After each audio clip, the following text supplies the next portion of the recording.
Good. So first of all, welcome. Thank you so much for being here today. I'm really happy to be here. And it's an honor to be in this conference, but I am especially happy because my colleagues are here in the room. And when you work in a global organization, everything is remote. So the opportunity to be in person with my colleagues, it's really heartwarming.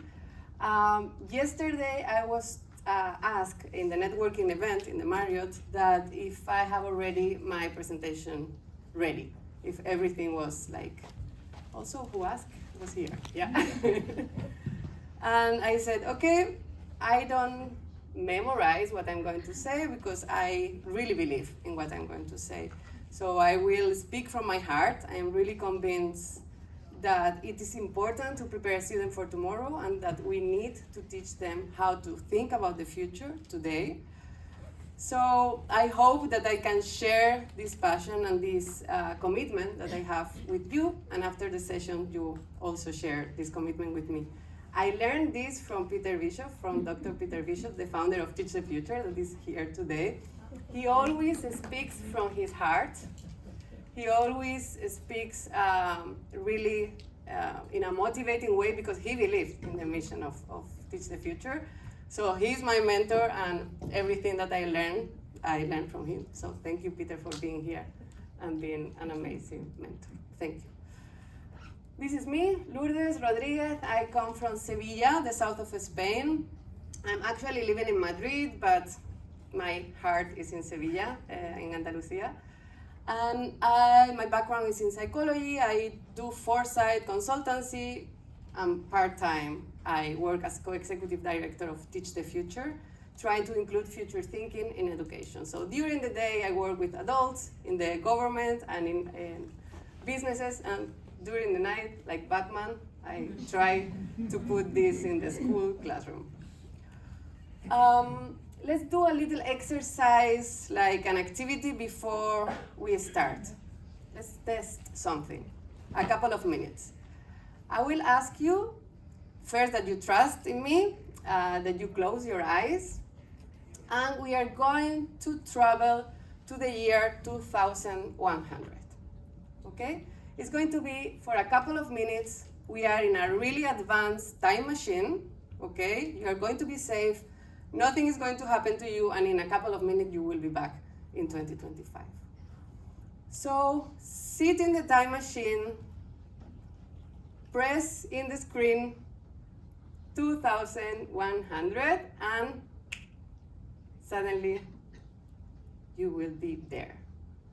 What is the first things that comes to you? What are the first images that come to you? Don't question them. What do you see around you in the year 2100?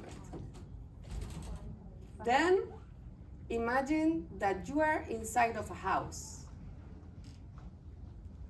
What do you see in this house? Can you see the kitchen? How is the kitchen? What can you see? What are the colors, elements? And now, I will ask you to find a window in the house and look through the window. What are the first images that you see through this window? Are there people around? What are they doing?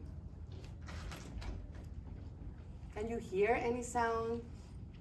Can you smell something?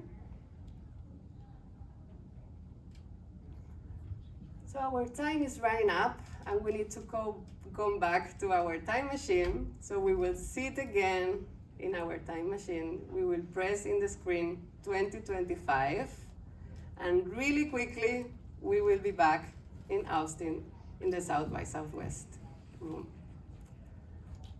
Thank you for this trust exercise and to do this visualization with me. Can I ask the room, which one of you has had a positive image of the future? Okay, good. any of you had a dystopian image of the future? Okay. I'm sure that if I ask one by one, every image of the future will be different. Because this is what happened with us, like our context, our history, our stories, our emotions today will influence how we imagine the future. But these are unconscious images of the future. Who put these images of the future in our head? It was Elon Musk saying that we are going to Mars.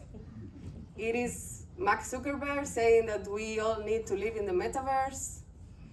Who is putting Black Mirror? Who is putting these images of the future in our head? And are we conscious that we have these images of the future in our head?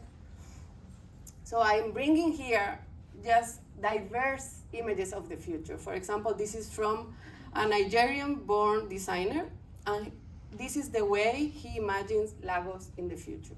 So it's a projection of their present, and this is how they imagine the future. I'm sure not many of your images of the future look like that, right? This is another image of the future. So we are overwhelmed by climate change.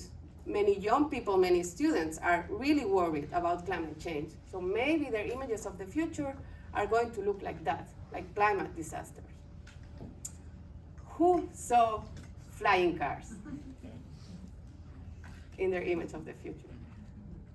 Why do you think you had this image of the future?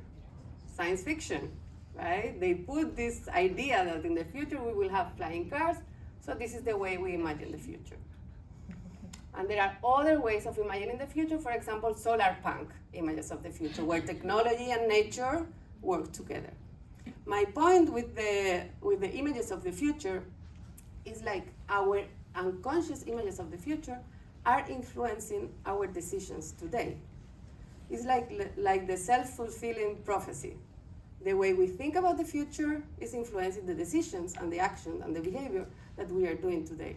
So just this exercise of surfacing our images of the future, talking about them, maybe in the classroom, reflecting about them, questioning them, why do we have this image and not other? And then act intentionally towards them. What are our preferable visions of the future? And what are the ones that we don't want to achieve? So just this little exercise, really easy, is an example of how can we think about the future systematically and critically. This is a sentence, a quote from H.G. Wells that said, "We were making the future, and hardly any of us troubles to think what future we were making." So we are like busy in the present, making decisions, but we are not thinking long term, because it's not in our nature as humans think long term. We need to pay attention and do it in a conscious way. It's not going to happen naturally. So what we are going to learn today in this short session is an introduction to futures literacy. What is futures literacy? In a nutshell, this can be our working definition for today, is the ability to think systematically and critically about the future and to act on it. When we have the skills and the tools of futures literacy, we can think about the long-term goals, but we can also acknowledge the challenges of the present, and we can also acknowledge the uncertainty about the future. When I say that we need to acknowledge the challenges of the present, it's important because not everyone has their future granted. So when we are talking in communities, when they are having a war, for example, it's not easy to talk about the future in this context. So we need always to acknowledge that when we think about the future, we do it sometimes from a privileged position. So acknowledging the challenges of the present is really important, and also acknowledging the uncertainty about the future. I wanted to bring this.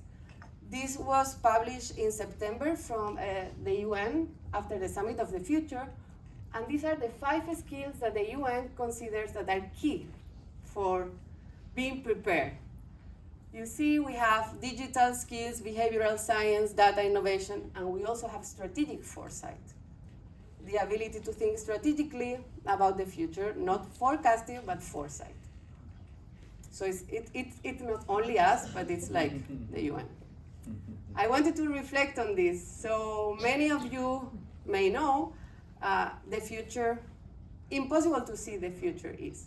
Maybe we can assess the weather for this afternoon, but we can't predict 100% what is going to happen 5 years from now, 50 years from now, or 100 years from now. But we have our present, and we can start identifying what's changing, what's emerging in the present. And the little last clarification before we start to go deeper into futures literacy is that you will hear this concept sometimes interchangeably, but they are not exactly the same. So future studies is the academic field. Future studies is what you study in the university, in the master's degree. You can do research about it. Strategic foresight is the applied consultancy work that you do with governments, with organizations. It's like the tools, the methodology that you applied strategically. And then futures literacy, we can say, are the skills, the mindsets, the competencies that we need to work when we are thinking about the future. So of course, when you are doing future studies in the university, you need futures literacy and you will learn these skills. And of course, for doing strategic foresight, you will need these skills of futures literacy. But we don't want our students, we don't need our students to become professional futurists. We just want them to learn how to think systematically and critically about the future. So having said that, these are the 3 blocks that we are going to explore today. Futures literacy basically can be divided in these 3 blocks. It is important that we teach them, the students, how to understand their present, how to explore possibilities. There is not only one future, but many futures. And it is important also that they learn how to take action. So let's start. How do we start understanding the present? So you see these guys, they are in the, I think in English the name is crow's nest? Crow's nest. Yeah. These guys are not predicting the future. They are just putting all their energy and attention on looking what's coming. So it could be an iceberg, an island, a pirate ship, or the land that they are looking for, the port that they are looking for. So it is important that we teach the student and also ourselves as teachers to learn how we can anticipate change, how we can pay attention to what's coming. Do you think we should adapt to change? Can you raise your hand if you think, yes, we should adapt to change? Okay. Then I will show you a picture. Tell me what you see here. Oh, the ones in the back maybe are going to have difficulties. You can stand if you need. What do you see in this picture? Danger. It is not obvious that the danger is there. You need to pay attention to see it. So if the gazelle adapts to change, this means that the change is upon her. Why don't we change the question and say, when do we see the change? Not if I need to adapt or not adapt, but when do we see the change? So it's not a prediction of the future. Change is coming, change is there. It's just that you need to pay attention to it. And the learning here is that let's not try to only adapt to change. It's important that we adapt to change, but let's try to anticipate this change. So it's turning from a reactive position to a proactive position. Can we teach the students to identify emerging changes that are happening around us before they become mainstream? What is the advantage of the anticipation? Is that we see things coming. We don't react. We have the time. Time is so valuable in our days. So if we can have the time to reflect about the changes that are around us, about the technology, about everything that's happening, we have the time if we anticipate. So we don't react, we proactively talk about it. Some examples from the classroom from different countries. So this is an exercise called Detectives of the Future. And in this exercise, we give the students signals of change, new things that are happening around the world. Could be innovations, news, political articles, really diverse. And the exercise for them is to try to find the trend, the pattern, to make sense of what's happening in the world. And it's really easy to implement activity, but you are including there many, many skills of understanding the present. This is the first element of futures literacy. Another great tool is the futures wheel that help us ask ourselves, what if? And I did this exercise in Sevilla with 11 years old. And we put in the center, what if 30 years from now, Sevilla is full of flying cars? What will happen? And the kids said, well, maybe we will have more accidents in the sky. So what will be another level of consequence? And they said, we will need to build houses in a different way. We will need to build the architecture in a different way. So this is another example of how we can question and anticipate unintended consequences or opportunities of the technology that we are developing right now, and to ask ourselves what could go wrong, what could be the advantage of them. So as a summary, this first block, understanding the present, helps the students do this horizon scanning, see what's emerging, identify these signals of change, anticipate them, and also you are teaching them complexity, system thinking, and system change skills. The second block is exploring the future. Who in this room knows this image of the future's cone? Many futurists in the room. For the ones that don't know about this image, this is representing how, if we are today in the present, if we move forward towards the future, more possibilities we will have. So we have three categories: all the possible futures, or the probable futures, and the preferable futures. So possible is all the possibilities, probable is the trends. If everything continues as today, we will arrive to these more probable futures. But then the preferable future, this is really important. We need to ask the student, what is your preferable future? Is there something that you can start doing today so we can make our preferable future more probable? And these are questions that we can ask in the classroom. If you remember, our working definition for futures literacy was to think systematically and critically about the future. Preferable futures for whom? We need to ask this question also. Maybe it's preferable future for me, for my community, for my friends, for my country, but it is a preferable future to everyone. So having these conversations is a way of thinking systematically and critically about the future. How can we implement this in the classroom? A really well-known tool in the futures community is the 2x2 matrix of scenarios. And you can put it in the classroom and ask the students to imagine and create a story of certain futures. You can also ask them to work with speculative design and bring artifacts from the future to ask questions about this future in a more tangible way. And you can also adapt this methodology depending on the country that you are. It's not the same to talk about the future and time and change with indigenous communities in Peru, for example. They see the change and they see the time in a more circular, cyclical way, not in a linear way as we see in the Western world. So understanding that the concept of the future, the concept of change, and the concept of time is not universal. And this is also something that we should reflect in classrooms.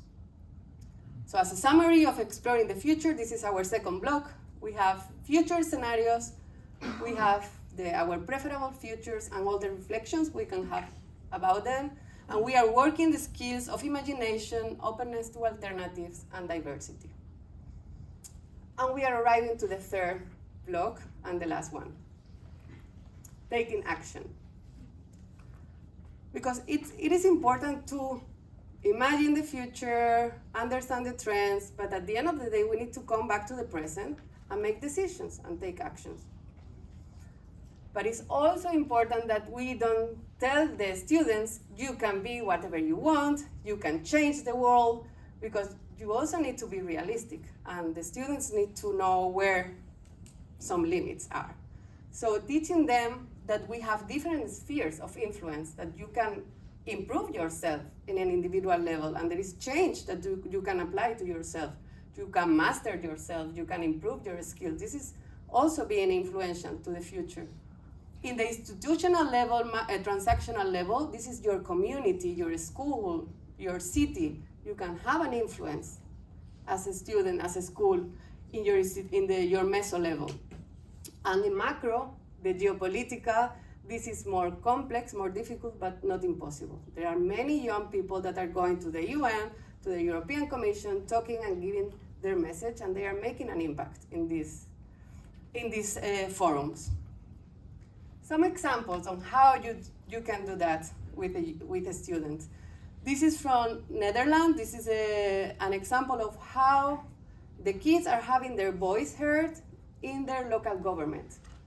So they are sharing their ideas for the future of the city, and the mayor needs to take good notes and then report back after 2-3 years if he really listened to them and applied.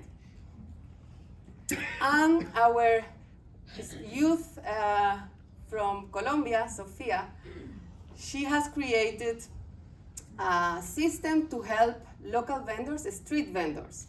So she just turned 18 years old, and she learned about futures literacy, and she said, okay, I want to make an impact in my community. Now I know about trends, and I know about my preferable future. What can I do now to change my community?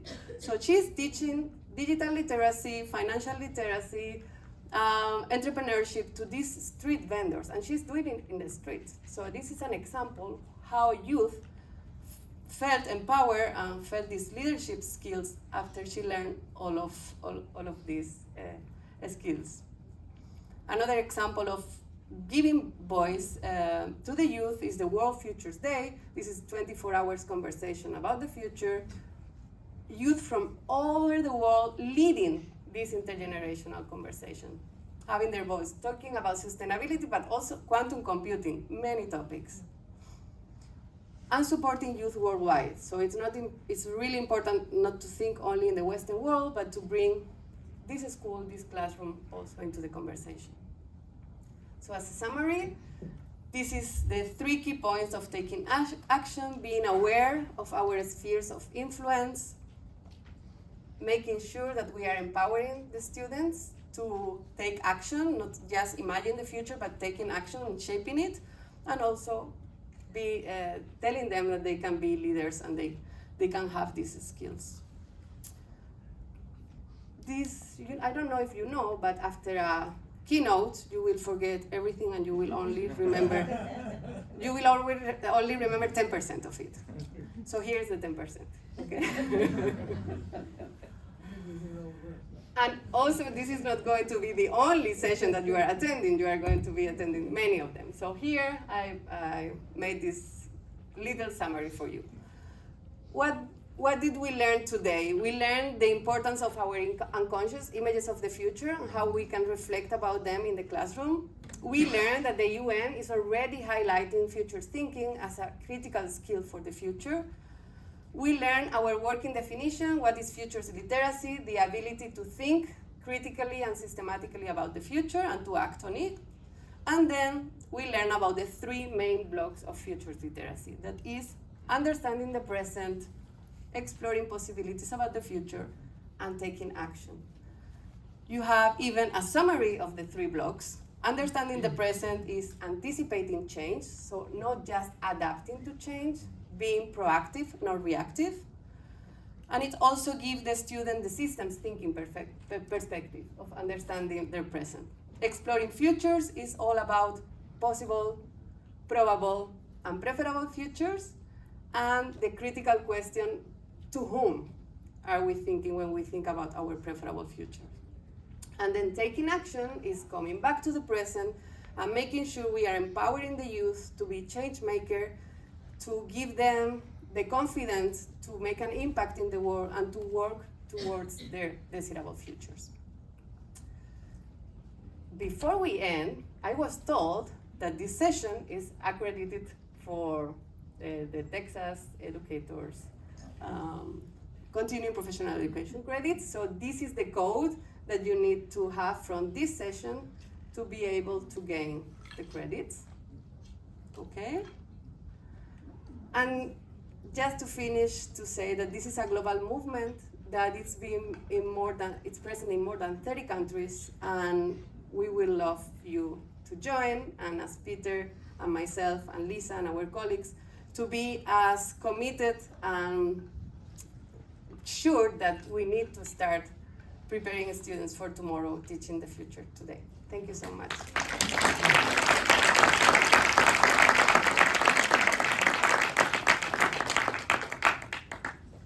I don't know if I went ahead of my time, but I think we have a Q&A. We have 2 minutes for Q&A if someone has some questions. Peter, of course. Okay, let's assume everybody in this room agrees with you. Where do they find out how to do this? Okay, I was told that I can't promote. Okay. It's got that little logo in the corner. I can't promote, but I have the website there. If someone wants to learn more about Teach the Future, it's pretty straightforward, teachthefuture.org. And we have been doing it for a while. Peter Bishop founded the organization. He has been doing it for more than 15 years. Before in the University of Houston, now working more with the students and youth.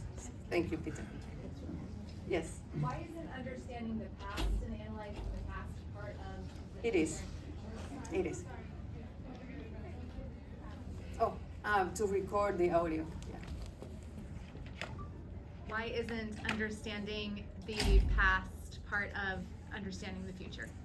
So this is a good feedback. I will include it in my next presentation, but actually it is part of our way of approaching. It's important to acknowledge the past. There is also an account of the future attached to account of the past, because there are many ways of understanding the past, a narrative, different narratives about the past, depending on who you ask.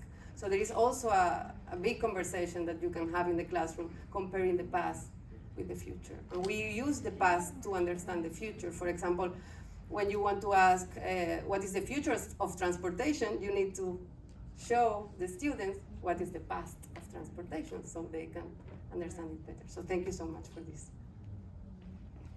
Yes? A lot of this work is like time consuming, like scenario planning, trends, etc. Are you encouraging students to use AI to do this work, or do you think it helps or hinders? This is a great question. They are going to use it, even if you encourage or not. Specifically for the scenarios, I have my personal approach, and I think that the process of making the scenario is what makes you change your mindset and put yourself in this future. If you just ask for a story and you read it, it's not going to be that transformative as you are part of the world building of creating the scenario.